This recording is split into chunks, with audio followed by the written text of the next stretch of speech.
হ্যাঁ, কোথায় তুই? আমি তো দাঁড়িয়ে আছি, তাড়াতাড়ি আর একটু। দিনের বেলাও আকাশের পরি মাটিতে কি করে? হ্যাঁ বাবা, ফাইল তো আমার কাছে। হ্যাঁ, আমি এক্ষুনি আসতেছি। আগে বাবাকে ফাইলটা দিয়ে আসি। টাকা আনছো? দাও তাড়াতাড়ি। তোকে না কতবার বলছি এসব ছেলে নিয়ে আমার সাথে দেখা করতে আসবি না। তোমার কি সমস্যা? তোমাকে তো ডিস্টার্ব করতেছে না, তুমি টাকা বের করো। কি ব্যাপার? আমি তো তোমার 10,000 টাকার কথা বলছিলাম, এখন তো 5,000 টাকা। দেখ নেহা, তুই তো ভালো করেই জানিস বাবা মারা যাওয়ার পর আমাদের সংসারটা কিভাবে চলে। না, আমি এত কিছু জানি না, আর জানতে চাইও না। আমার মাস শেষে পুরো টাকাটাই লাগবে। দেখ, তোরা তো চাহিদা পূরণ করা আমাদের পক্ষে সম্ভব। তাহলে এক কাজ করো, আমার সম্পত্তির ভাগ আমার নামে লেখা দাও। তোর ভাগের সম্পত্তি মানে? আরে তুমি আমি তো দুই বোন, তাইলে আমার বাপের যে সম্পত্তি আছে, টাকা পয়সা আছে, সব তো আমাকে সমান সমান। আমার সম্পত্তি আমার লেখা দিবা। জাকির ভাই, আসসালামু আলাইকুম। ওয়ালাইকুম আসসালাম। এই ফাইলটা আমার বাবাকে দিবি, আর বলবা যে রায়হান একটা কাজে বাইরে গেছে। নেহা মা কিন্তু এখনো বেঁচে আছে। আরে হ্যাঁ, ওনেই তো আমার সবচেয়ে বেশি ভয়, যে মার সবচেয়ে প্রিয় তুমি, মায়ের না সব সম্পত্তি টাকা পয়সা লেখা দেয়, আমরা তো কিছুই দিব না। ছি নেহা, আমি তোর বোন না? আমি কেন তোর সম্পত্তি আমার নামে লিখে নিব? আমি এত কিছু শুনতে চাইতেছি না, বুঝো নাই? 2 দিনের মধ্যে আমার আরো 5,000 টাকা লাগবে, রেডি করে রাখো, নাহলে কিন্তু বাসায় ঝামেলা করব। ভাই, আমি রায়হান চৌধুরী। আমি আরিফা। কিন্তু আপনি যেটা গেস করেছেন সেটাই। আপনার সাথে আমার কখনোই দেখা হয়নি, তাই আপনি আমাকে চিনতে পারবেন। তাই তো, কিছু বলবেন? আপনার যদি খুব বেশি তাড়া না থাকে, আমরা কি কোথাও বসে কফি খেতে পারি? না সরি। কেন? আমি অপরিচিত তাই? হ্যাঁ, আপনি অপরিচিত। আর তাছাড়া আমার কি তারা আছে? দেরি করে বাসায় গেলে আম্মু চিন্তা করবে। আমার মা আমাকে বাসায় না দেখলেই চিন্তা করে। আরে আমার সাথে তো বাইক আছে, যেটুকু সময় কফি শপে বসে লস হবে, সেটুকু সময় আমি বাইক দিয়ে বাসে পৌঁছে দিয়ে পুষিয়ে দেবো। আমি কেন আপনার বাইকে উঠবো? কারণ আপনার তারা আছে তাই। আমি রিক্সা দিয়ে যেতে পারবো। তাও আমার ইনভাইটেশন গ্রহণ করবেন না? আচ্ছা, আপনার মতলবটা কি বলেন তো? কিসের মতলব? নামটা যেন কি বললেন? রায়হান চৌধুরী। আমার সঙ্গে চৌধুরী রাস্তাঘাটে মেয়েদের এভাবে বিরক্ত করতেছেন, ঘটনা কি? ঘটনা কিছুই না, আপনাকে দেখার পর থেকে আপনার সাথে কথা বলতে ইচ্ছে করছে। একটু দেখে চলতে পারেন না? আপনার জন্যই তো পড়েছি। আপনি ইচ্ছে করে কথা বলতেছিলেন, তখন না দেখে আমি পড়ে গেছি। উঠে দাঁড়ান। দোষটা যেহেতু আমার, তাহলে তো উপকারটা আমাকেই করতে হবে, তাই না? কি করবেন আপনি? এখন যেটা বলেছিলাম। আচ্ছা উঠেন না, আপনি উঠেন। রাগ দেখে তো লাভ হচ্ছে না, শহরে নিচের আর কেউ হেল্প করতে আসবে না। তাছাড়া আশেপাশে কোনো রিক্সাও নেই যে আপনি বাসে যাবেন। ঠিক আছে, তাহলে চলুন। রাখেন। আচ্ছা, আমি আপনাকে বাসার ভিতর বন্ধু দিয়ে আসি। না, লাগবে না। এক্সকিউজ মি, আমি এত কষ্ট করে আপনাকে এখানে নামিয়ে দিলাম, একটা ধন্যবাদও দিবেন না? আপনি আমাকে ধন্যবাদ না দেওয়া পর্যন্ত আমি আপনার বাসার নিচে ওয়েট করব। কি রে, এরকম খুঁড়িয়ে খুঁড়িয়ে হাসছিস কেন? একটু ব্যথা পাইছি। তুই বাইরে গেছিলি নেহার সঙ্গে দেখা করতে? হ্যাঁ মা। এই তোকে না কতবার বলেছি নেহার সঙ্গে দেখা করবি না, ওকে কল করবি না। আচ্ছা, আর করবো না। প্রত্যেক বাড়িতে এই কথা বলিস, বোনের জন্য খুব কলজা পড়ে, তাই না? আমি মা, আমার তো পড়ে না। আচ্ছা, বাদ দাও না এখন। কি বাদ দিব? হ্যাঁ, মানে তো তোমার মেয়ে। খবরদার ওর কথা আর কোনোদিন বলবি না। ওটা যে আমার মেয়ে, এটা ভাবতেও আমার ঘৃণা লাগে, লজ্জা লাগে। আমার কোনো মেয়ে নেই তুই ছাড়া। আর রক্তের সম্পর্কে কখনো ভোলা যায় বলো? জানি লোকের মতো তর্ক করবি না। আচ্ছা ঠিক আছে, আর করবো না। এখন একটু বরফ নিয়ে আসো তো, আমি একটু পায়ে দিতে হবে, খুব ব্যথা পেয়েছি। নিয়ে আসো। এক্সকিউজ মি, আপনি এখনো যাননি কেন? কাল কখন দেখা করবে কিছু তো বললে না। আপনার দেখা করতে হবে আপনার সঙ্গে আমার। ধন্যবাদ দেওয়ার জন্য। ঠিক আছে, এক্ষুনি দিয়ে দিচ্ছি, আপনি চলে যান। না না না, আমি এভাবে যাবো না, তোমার সাথে বসে কফি খেতে হবে। আমি পারবো না আসতে, আপনি চলে যান। ঠিক আছে, তাহলে আমিও যাবো না, বসে থাকবো। আপনি কি পাগল? না, আমি পাগল না। আমি সুস্থ স্বাভাবিক একজন মানুষ, যার মনের একটা ইচ্ছা তোমার সাথে বসে কফি খাবে। আচ্ছা ঠিক আছে, কোথায় আসতে হবে বলেন? 20 নম্বর রোডের কফি হাউসে আসলেই হবে। ঠিক আছে, আমি কালকে চলে আসবো বিকেলে। আপনি চলে যান, এভাবে আর বৃষ্টিতে ভিজবেন না, অসুস্থ হয়ে যাবেন। থ্যাংক ইউ এত কেয়ার করার জন্য। আমার কফি খাওয়া ইনভিটেশন আসার জন্য তোমাকে অনেক ধন্যবাদ। ওয়েলকাম। আচ্ছা, আমরা এই আবদ্ধ রেস্টুরেন্টে না বসে মুক্ত কোনো জায়গায় তো বসতে পারতাম, তাই না? আহা, সময় তো ফুরিয়ে যাচ্ছে না, আরো তো অনেক সময় আছে। তার মানে আপনি কি বলতে চাচ্ছেন, আমাদের আবারও দেখা হবে? অবভিয়াসলি হবে, কেন হবে না? না, আমি আর দেখা করতে পারবো না। তাহলে আর কি, তোমার বাসার নিচে সকাল থেকে সন্ধ্যা পর্যন্ত দাঁড়িয়ে থাকতে হবে। থাকলে থাকবেন, তাতে আমার কি? আমি তো আর আপনাকে বলিনি দাঁড়িয়ে থাকতে। একটা ছেলে সকাল থেকে সন্ধ্যা পর্যন্ত তোমার বাসার নিচে দাঁড়িয়ে থাকবে, তুমি তার সাথে একটু কথা বলবে না? না, বলবো না। হাসতেছো কেন? পাগল হয়ে যাবো। হাসলে মনে হয় মানুষ পাগল হয়ে যায়। সবারটা জানি না, কিন্তু তুমি আমার লাইফে একজন স্পেশাল মানুষ। আচ্ছা, আমি তাহলে আজকে উঠি। কি একটা কাজ করিস তোরা, তেলই দিতে চাস না। এই দেখ তো চুলগুলি কিরকম আগাগুলো ফাইটে ফেটে গেছে। সবসময় চুলে তেল দিবি, অন্তত সপ্তাহে একবার দিলে কি সমস্যা? তো কষ্ট করে দেওয়া লাগবে না, আমিই দিয়ে দিব তো। আচ্ছা মা, একটু ছাড়ো তো, একটা কল আসছে। কি বুঝতেছ না যে আমার টাকা লাগবো? তোকে না বলছি রাতে কল দিবি না। সঙ্গে কথা বললে মা রাগ করে। রাগ তো করবোই, দিন রাত মার কাছে আমার নামে বদনাম করবি, শত্রু বানাবি, রাগ করবো না ফোন দিলে? কেন কল দিয়েছিস সেটা বল। আর টাকা লাগবো। টাকা লাগবে মানে? কালকে 5,000 টাকা দিয়ে আসলাম লোকগুলোকে। ওটা খরচ হয়ে গেছে। খরচ করেছিস মানে? 2 দিনের মধ্যে 5,000 টাকা খরচ হয়ে গেল? আর শেষ। এই ঢাকা শহরে 5,000 টাকা খরচ করতে 5 মিনিটও লাগে না। আন্টিটা আমার টাকা দিয়ে যা। দেখ নেহা, আমার কাছে আর কোনো টাকা পয়সা নেই, আর মাও তোকে বাড়তি টাকা দিবে না। টাকা দিবি না? ঠিক আছে, যা। বাসায় কি করে তুই দেখিস। প্লিজ বাসায় এসে ঝামেলা করিস না শুধু শুধু। কালকেই দেখবি কি করি। না আমি ওই যে 13 নম্বর রোডে আছি, তুই কখন আসবি? আচ্ছা ফোনটা একটু রাখ। আরিফা, এই দাঁড়ান তো মামা, কোথায় গিয়েছিলে? এটা আরিফা সেই বয়ফ্রেন্ড না? মনে হয়েছে ওটা আমাকে চিনতে পারিনি। কি ব্যাপার, কথা বলছো না যে? কোথাও না, এই তো সামনে। আচ্ছা রিক্সা থেকে নেমে এসো, কিছুক্ষণ থেকে তারপর যাও। না না, আমার বাসায় কাজে সময় যেতে হবে। আচ্ছা আমি তোমাকে বাসায় পৌঁছে দিচ্ছি, আর আমার সাথে তো বাইক আছেই। কেন, আমি কেন আপনার বাইকে উঠবো? কি বলতেছো, সেদিন না তুমি আমার বাইকে উঠলে? হ্যাঁ, তো একদিন উঠেছি বলে কি প্রত্যেকদিন উঠতে হবে নাকি? তা ঠিক নয়। আই মামা জানতো। আই আরিফা, কি রে নেহা, তুই বাসায় কেন? তোরে কইছিলাম না বাসায় আসবো। দেখ নেহা, তুই প্লিজ চলে যা, মা দেখলে ঝামেলা হবে। হ্যাঁ, তোর মার লাগে কথা কইতে এসেছি, তোর মারে ডাক। তুই কিভাবে কথা বলতেছিস? উনি আমাদের মা হয়। আমাদের? উনি আমার কিছু লাগে না, উনি খালি তোর মা, তোর মারে ডাক। আচ্ছা তুই এখন যা প্লিজ। বলছি না তোর মারে সবকিছু কইতে এসেছি, তোর মারে ডাক। কি বলবি তুই? আমি নাইলে খারাপ মাইয়া, বাইরে পোলা পাইনে লাগে ঘুরে বেড়াই। তুই কি করস? হ্যাঁ, রেস্টুরেন্টে যে পোলাকে হাত ধরে প্রেম করে তোর মারে গো, মারে ডাক। তুই কিভাবে জানলি? আমি কেমনে জান সেটা তো তোর দেখার বিষয় না। তুই তোর মারে ডাক, নাহলে কিন্তু সবকিছু ভাঙা চুরে ফেলাম। আর একটা জিনিসের উপর যদি হাত দেস, হাত দিয়ে দেখা, হাত আমি ভেঙে গুড়া গুড়া করে। আন্টি আপনি উত্তেজিত হয়েন না, হ্যাঁ এখনই চলে যাবে। আমি এনে আমার টাকার হিসাব করতে আইছি। আর টাকা পেয়ে গেলে আমি 1 মিনিটও দাঁড়াবো না। কিসের টাকা? হ্যাঁ, টাকা দিয়েছে না গত মাসে? তো মাসের লগে টাকার কি সম্পর্ক? মাস শেষেতে 30 দিন লাগে, আর টাকা শেষেতে 30 মিনিটও লাগে না। টাকা লাগবো। তুই যেই টাকা দেই তোকে আমি, তার বেশি একটা টাকা তোকে আর দেয়া হবে না। কেন? সবকিছু কি আরিফার? হ্যাঁ আরিফার, আর আরিফা তোর মতো না। এই মায়ালে এত লাফালাফি করো, এই মায়া যে বাইরে কি কি কইরা বেড়ায়, কিছু খবর রাখো? খবর রাখতে হবে না, আর যাই করুক তোর মতো বাবা মার মান সম্মান নষ্ট করেনি। প্লিজ তুই চলে যা, মাকে আর রাগাস না প্লিজ, যা। কি কমো তোর মানে সব ঠিক আছে, যা কইলাম। কিন্তু আমি যেটা লেগেছি ওটা কিন্তু পাই। আমার কাছে টাকা পয়সা নাই, সব টাকা শেষ। তুই আমার টাকা দিয়াবি, গেলাম গা।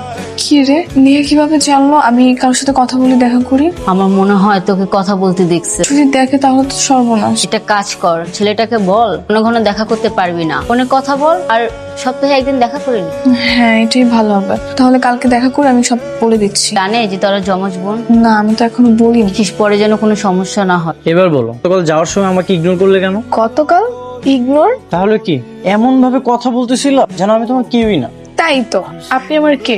আপনার সঙ্গে আমার কিসের সম্পর্ক? সম্পর্ক সম্পর্ক চাচ্ছ তুমি? চল আমরা কাজে অফিসে যাই, আমরা বিয়ে করে ফেলি, হাজবেন্ড ওয়াইফের সম্পর্কটা গড়ে তুলি। না না, আমি আমার আম্মুকে ছাড়া বিয়ে করতে পারবো না। তাহলে সম্পর্কের কথাটা কেন বললে? কি করবো? আপনি তো এখন আমাকে প্রপোজ করেন নাই, তাহলে আমাদের কি সম্পর্ক আমি ধরে নিব? I love you. কি করছেন? মানুষ দেখছে। দেখুক না, ভালোবাসার মানুষকে ভালোবাসার কথা বলতে দেখলে তো কোনো সমস্যা নেই। আচ্ছা ঠিক আছে, হয়েছে, এবার উঠুন বসুন। আচ্ছা শুনুন, আমার না বাসায় এখন একটু ঝামেলা চলতেছে। এই সপ্তাহে 1 দিন কিংবা 10 দিনে 1 দিন আমরা দেখা করব, ঠিক আছে? কেন, বের হতে সমস্যা কোথায়? আমি তো মেয়ে মানুষ, আমার তো সমস্যা থাকতেই পারে। সেই জন্যই তো বললাম যে আমরা বিয়েটা করে ফেলি, তাহলে তো আর কোনো সমস্যা হবে না। বিয়ে তো করবোই, কিন্তু আমার বিয়ে নিয়ে কিছু আলাদা স্বপ্ন আছে। আচ্ছা বলো শুনি। কোন এক শ্রাবণে ঝড় বৃষ্টির রাতে আমাদের বিয়ে হয়। বাহিরে তীব্র শস্য বাতাসের আওয়াজ, বাসর ঘরে আপনি আর আমি। তারপর আপনার কাঁধে মাথা রেখে দুজনে জানলা দিয়ে বৃষ্টি দেখবো। সুন্দর না? বাহ, খুব দারুণ স্বপ্ন তো। শোনেন, 8-10টা মেয়ের মতো বিদেশে ঘোরার ইচ্ছে আমার নেই, তবে নিজের ভালোবাসার মানুষটার সঙ্গে বান্দরবন কিংবা পাহাড়ি অঞ্চলে ঘোরার আমার খুব ইচ্ছে। আচ্ছা ঠিক আছে, কথা দিলাম আস্তে আস্তে আমি তোমার সব স্বপ্ন পূরণ করি। আচ্ছা আমি তাহলে আজকে উঠি, ঘন ঘন কল কিংবা দেখা কিন্তু করতে পারবো না। ঠিক আছে। তোর মামা ফোন করেছিল, তোর মামার হাতে ভালো একটা ছেলে আছে। ছেলে দিয়ে কি করবা? এটা কেমন কথা? তোকে বিয়ে দিতে হবে না? তুমি আমাকে বিয়ে দিতে চাইছো? আমার শরীরের যে অবস্থা, কয়দিন বাঁচি কে জানে। মা দেখো, আমি তোমাকে ছেড়ে কোথাও যাবো না। আমি বিয়ে দিলে তোমার ছোট মেয়েকে দাও। ওর কথা একদম মুখে আনবি না, স্যার করার মতো মেয়ে। তোর আগের কথা মনে নাই? আগের কথা বাদ দাও না, তুমি সবসময় ওর উপর রাগ করো। এই ভালো করে বোঝালো কিন্তু বোঝে। তো বাবা বেঁচে থাকতে ওকে কম বোঝায় নাই, তুই স্কুল থেকেই এমন।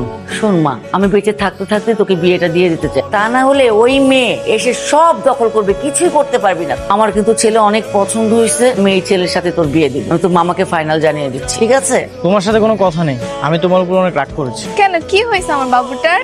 কি হয়েছে মানে? গতকাল তোমাকে এতবার কল দিলাম আমি, তুমি একটাবার কল রিসিভ করলে না, আবার কলটা কেটে দিল। ও এই জন্য রাগ করছো? আসলে না ও ছিল কাছে, বুঝছো, এই জন্য আমি কলটা রিসিভ করতে পারি নাই। তাহলে পরে কল ব্যাক করতে, আমি তো তোমার কলের জন্য অপেক্ষা করতেছি। আচ্ছা সরি, আর হবে না। দেখো আমার এভাবে আর ভালো লাগছে না, চলো না আমরা বিয়েটা করে ফেলি। বিয়ে? হ্যাঁ বিয়ে। তোমার সাথে আমার যোগাযোগ করতে সমস্যা হচ্ছে, তোমার জন্য আমার অপেক্ষা করতে হইতেছে, তো কিছু ঝামেলা না করে চলো না আমরা বিয়েটা করে ফেলি। আচ্ছা আমি তোমাকে জানাবো। ঠিক আছে, আজই তুমি বাসায় গিয়ে একটা সিদ্ধান্ত জানাবো, যেহেতু আমরা দুইজন দুজনকে পছন্দ করি, তাহলে সমস্যা কোথায়? আচ্ছা জানাবো। তুমি এসব কি ধরনের ড্রেস পরেছো? এগুলো কিন্তু আমার পছন্দ না, বাঙালিদের মতো ড্রেসই তোমাকে ভালো লাগে, এগুলো তুমি আর পরবা না। আচ্ছা ঠিক আছে, আর পড়বো না। ঠিক আছে চলো বাইকে ওঠো। কিরে, কি অবস্থা? নেহা তুই এখানে? আমি না বুঝলাম না, মানে এটা যেমন তোর বাসা তেমন তো আমারও বাসা, তো আমি আইলে তুই এরকম চমকায় যাস কেন? তুই তো আসিসই টাকা পয়সা না হলে ঝগড়াঝাটি করার জন্য, এবারই মেয়ে হিসেবে তো আর আসিস নি। চমৎকার। আর তুই মনে হয় বাসা বসে বসে খুব ভালো কাজ করস, কিন্তু তোর মতো তো আর করি না। এই চুপ কর তো, মা যেখানে তোর বিয়ে নিয়ে এত স্বপ্ন দেখে আর সেখানে তুই প্রেম করে মাকে কষ্ট দিতে চাস। তুমি ঠিকই বলছিস নেহা। জানিস আনা কাল রাতে আমাকে বিয়ের কথা বলতেছিল, এখন আমি কিভাবে রায়হানের কথাটা মাকে বলি বলতো? তুই কি পাগল? তুই যদি মাকে তোর পছন্দের কথা বলি তাহলে মা কি পরিমাণ কষ্ট পাবে তুই কি জানিস? আমি এখন কি করব তাহলে? আমি তো রায়হানকে অনেক ভালোবাসি, ওকে ছাড়া আমার দম বন্ধ বন্ধ লাগে। ভুলে যাও ওই ছেলেকে, ভুলে গিয়ে মায়ের পছন্দ করা ছেলেকে বিয়ে কর। কি করে ভুলে যাব আমি? ও আমাকে অনেক ভালোবাসে আর ও তো আমার জন্য অপেক্ষা করবে। তোর কাছে কে বড়, মা বড় নাকি এই 2 দিনের পরিচয় হওয়া ছেলে বড়, কোনটা? অবশ্যই মা বড়। মা যেহেতু বড় তাই ওই ছেলেকে ভুলে গিয়ে তুই মায়ের পছন্দ করা ছেলেকে বিয়ে কর। তুই এক কাজ কর, ফার্স্ট ওর নাম্বারটা ব্লক কর, তারপর তোর ফোন থেকে ওর ছবি ভিডিও সবকিছু ডিলিট করে দে, দেখবে আস্তে আস্তে এমনি ভুলে যাবে। আচ্ছা শোন না, আমি একবার মাকে বলবো রায়হানের কথা, যদি মা রাজি হয়। না না ঠিক আছে, ভুলেও করিস না, তোর জন্য পাত্র পছন্দ করে ফেলেছে। এইসব কথা বললে মা অসুস্থ হয়ে যাবে টেনশনে। কি চাস মা অসুস্থ হয়ে যাক? না না আমি চাই না মা অসুস্থ হয়ে যাক। হ্যাঁ তাহলে আমি যেটা বলছি তুই সেটাই কর, নাম্বারটা ব্লক কর, যা। ব্লক করে দিব? আরে তুই আমার কাছে দে তো। কোনটা নাম্বার? তো উপরের নাম্বারটা এনে ব্লক করে দিলাম। তুই কিন্তু আর ভুলেও যোগাযোগ করবি না, তা না হলে কিন্তু ভুলতে পারবি না, মনে থাকবে। আর কান্নাকাটি করিস না, একটু কষ্ট হবে, দেখবে আস্তে আস্তে সবকিছু ভুলে যাবি। ভালো থাক। মা তো অনেক ঘুমাইতেছে না, আমি তাহলে চলে যাই। হ্যালো হ্যালো, কে? আমি আরিফা। কি ব্যাপার, আমি এতবার তোমাকে কল দিচ্ছি, কল বারবার বিজি বলতেছে কেন? তোমাকে সবকিছু বলতেছি, তুমি আমার বাসার নিচে আসো। আরে আমি তো অলরেডি তোমার বাসার নিচে দাঁড়িয়ে আছি। কি বলো? আচ্ছা দাঁড়াও আমি আসতেছি। ঠিক আছে হাই, চলো হাঁটতে হাঁটতে কথা বলি। চল। আসলে বুঝছো হয়েছে কি, আম্মু না তোমার সাথে কথা বলতে দেখে ফেলছে। আম্মু চায় না আমি কারোর সাথে প্রেম করি, এই জন্য আম্মুর সামনে তোমার নাম্বারটা ব্লক করে দিয়ে অন্য একটা নাম্বার থেকে কল দিচ্ছে। কতবার কল দিয়ে ট্রাই করেছি তুমি জানো? কি করব বলো, আম্মু দেখে ফেলছিল। আচ্ছা যাই হোক, চলো না আমরা বিয়ে করে ফেলি, তখন শুধু তুমি আমার আর আমি তোমার। বিয়ে তো করবোই, আমি আর তোমাকে সাথে থাকতে পারতেছি না, বাসায় এরকম প্যারা আমার ভালো লাগতেছে না। তাহলে চলো আমরা কালই বিয়েটা করে ফেলি। হ্যাঁ সমস্যা নেই, কিন্তু আমি তো তোমার সম্পর্কে তোমার ফ্যামিলি সম্পর্কে কিছুই জানি না। আচ্ছা, আমার বাবা দেশের বাইরে থাকে, মাঝে মাঝে দেশে আসে, আর এখানে আমি আর আমার মাই থাকি। ও তাহলে তো মনে হয় তোমাদের অনেক টাকা, তাই না? আচ্ছা তোমার ফ্যামিলি কি আমাকে মেনে নিবে? প্রথম একটু ঝামেলা হবে, মানতে চাইবে না। কিন্তু আমার আম্মু না কখনোই মেনে নিবে না, আমরা কখনো বাপের বাড়ি যাবো না, বুঝছো? আস্তে আস্তে সবকিছু ঠিক হয়ে যাবে। সেটা না হয় পরে দেখা যাবে। তাহলে কালকে আমরা বিয়ে করতেছি, হ্যাঁ? সবকিছু গুছিয়ে বিকালে চলে আসবো। ঠিক আছে। আসতে কোনো ঝামেলা হয় না তো? না কোনো সমস্যা নাই, চলো। চলো কাজী অফিসে যেতে। কাজী সাহেব ভিতরে নেই, দেলাগাচ্ছেন যে? কাজী সাহেব তো ভিতরে নেই। আজকে আর আসবে না? কাজী সাহেব অসুস্থ, কালকে আসেন আপনারা, হয়তো কালকে পেয়ে যাবেন। অসুস্থ হওয়ার আর সময় পাইবো? এখন কি করবো আমরা? কি আর করবো, এলাকা তো একটাই কাজী অফিস। আচ্ছা একটা কাজ করি, চলো কালকে আমরা বিয়েটা করি। তাহলে আমি আজকে কোথায় থাকবো? আমার বাবা আমাকে একটা ফ্ল্যাট গিফট করেছে, এখানে আমি মাঝে মধ্যে থাকি, ফ্রেন্ডদের নিয়ে আড্ডা দিয়ে আসি। এখানে যাবে? হ্যাঁ এটা তো খুবই ভালো হয়। ঠিক আছে তাহলে ওইখানে আমরা রাতটা কভার করে দিই, রুমে তুমি আর একটা রুমে আমি। ঠিক আছে চলো। এখানে থাকতে কোনো অসুবিধা হচ্ছে না তো? না আমার নতুন বাসা থাকার অভ্যাস আছে। আচ্ছা আমি আবার কাজী অফিসে গিয়েছিলাম, সেখান থেকে নাম্বার নিয়ে কাজের সাথে কথা হয়েছে, কি বলছো? কালকে যেতে বলছে। সমস্যা কোথায়, কালকে না হয় যাবো। দোস্ত তুই এখানে বসে আছিস, জানিস কালকে কি হয়েছে? নেহা তোর মতো পোশাক পরে রায়হান ভাইয়ের সাথে গেছে কাজী অফিসে বিয়ে করতে। কি বলতেছিস? তবে সম্ভবত কালকে বিয়েটি হয়নি, আজকে হবে। রায়হান আমাকে চিনতে পারলো না। তোদের 2 বোনকে তো আমি মাঝে মধ্যে চিনতে পারি না, রায়হান ভাই কিভাবে চিনবে বলতো? আমার বিশ্বাস ছিল ও আর যাই করুক আমার সঙ্গে কখনো কিছু করবে না। আরে নেহা তো ছোট থেকে এরকম অপরাধ করে তোকে বাঁধিয়ে দেয়, স্কুল জীবন থেকে দেখে আসতেছি, তোর মনে নেই? তুমি? আমি আরিফার জমজ বোন নেহা।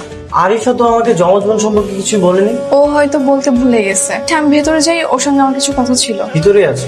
নেহা তুই এটা কেন করলি? হ্যাঁ করেছি আমার স্বার্থের জন্য, এটার জন্য তো আমি কাউকে কৈফিয়ত দিতে পারবো না। তুই জানতি না আমি রায়হানকে পছন্দ করতাম, তাহলে তুই আমাকে ভুল বুঝিয়ে কেন তুই নিজের করে নিল ওকে? এত কিছু আমার দেখার দরকার নেই, আমার রায়হানকে ভালো লাগে। আর তোর যদি মন চায় তাহলে তুই রায়হানকে সবকিছু বলে দিতে পারিস, সমস্যা নেই। না কারণ তুই যেটা করতে পারিস সেটা আমি করতে পারি না, তুই আর আমি এক না। তাহলে এখানে কেন আসছিস? হাসলাম দেখতে, নিজের মায়ের পেটের বোন কিভাবে আমার সঙ্গে প্রতারণা করে সেটা একবার নিজের চোখে দেখার ইচ্ছে হলো। দেখা শেষ, এবার চলে যা। হ্যাঁ জানি, কিন্তু আমি আবারও বলছি তুই কাজটা একদমই ঠিক করিস না। আমার আগে থেকেই সন্দেহ ছিল ওটা আমার আরিফা না, কারণ তোমার মধ্যে যে আবেগ অনুভূতি সেটা না ওর মধ্যে ছিল না। মানে? দেখো আমি কিন্তু এতক্ষণ দাঁড়িয়ে দাঁড়িয়ে তোমাদের 2 বোনের সব কথাই শুনেছি। কি শুনেছেন আপনি? সবকিছু। তুমি তো জানো আমি তোমাকে অনেক ভালোবাসি, তাই না? তারপরেও কেন তুমি তোমার বোনের কাছে রেখে আসতে চেয়েছিলে আমাকে? ভেবেছিলাম আমি কিছুই বুঝতে পারবো না। কথা কি জানো, চেহারার মিল থাকলেই হয়, মনেরও মিল থাকতে। আমি না তোমাকে অনেক ভালোবাসি, এই পৃথিবীর কোনো শক্তি আমার কাছ থেকে তোমাকে কেড়ে নিয়ে যেতে পারে না।